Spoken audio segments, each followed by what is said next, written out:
I now welcome representatives from Mental Illness Fellowship Australia and the National Mental Health Consumer Alliance to come forward to the table. Thank you, Chair. My name is James Maskey and I'm honoured to be the CEO of the Mental Illness Fellowship of Australia. That's MIFA for short, MIFA. And we are a national federation connecting lived experience, community service delivery and policy expertise across 1,600 staff and supporting around 12,000 Australians with psychosocial disabilities around the country. Thank you very much. Ms Brice. Good afternoon. My name is Priscilla Brice and I am the CEO of the National Mental Health Consumer Alliance, which is the peak advocacy body for mental health consumers, including people with psychosocial disability. Thank you. Ms Nixon.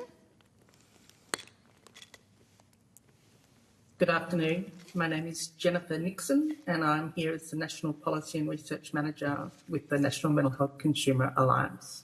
Thank you. Thank you very much. I will now invite each of you to make a short opening statement, following which we will ask questions. I'll start again in the room. Mr Maskey. Thank you, Chair, and thank you, Senators. Look, from the outset, I would like to thank you. I acknowledge that you have worked through the break and you've been speedily catching up so that I can catch my flight back to Brisbane, and I deeply appreciate it. It is my daughter's birthday this weekend, so I thank you wholeheartedly. Very important for you to get home. Thank you. I will be direct from the outset.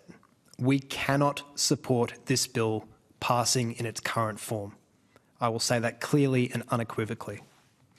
We do appreciate the government's intent to put the scheme on sustainable footing and to restore public confidence, but that must never come at the expense of the people who rely on it to live safely and with dignity in their own communities. Tightening NDIS eligibility and slashing the social and community participation budget by half will not stay contained in a spreadsheet. It will be carried by the people who these supports are lost, by the families who absorb what is no longer funded, and by a health system that will meet this need anyway, only much later and at a greater cost. This is not good social or economic policy for this bill to pass in its current form.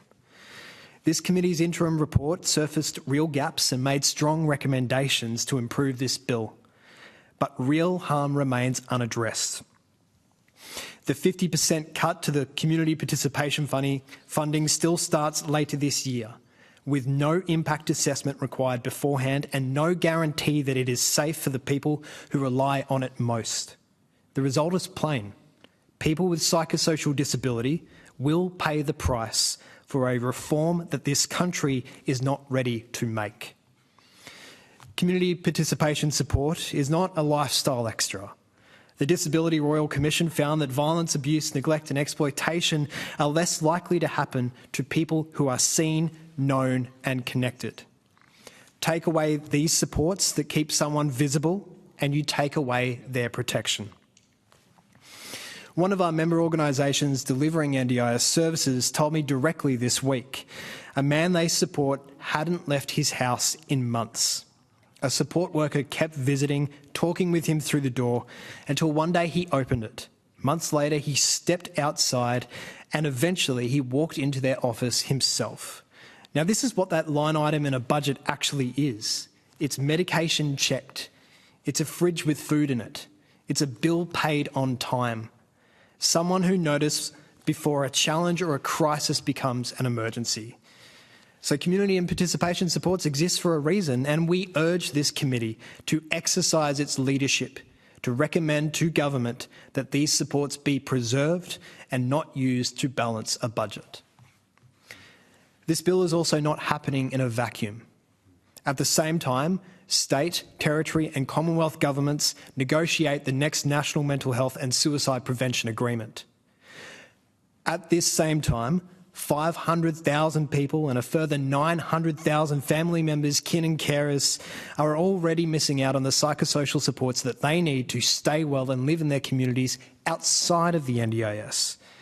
Now, if we tighten NDIS eligibility and slash funded supports, well, that number is only going to grow well beyond 1.5 million Australians. Every single one of them is a person, not a data point, a person, not a dollar sign. Senators, this bill as it stands is a budget restoration exercise that, as I've said, will not achieve that. It will instead shift the cost elsewhere, at the expense of real people, their rights and the lives that they lead.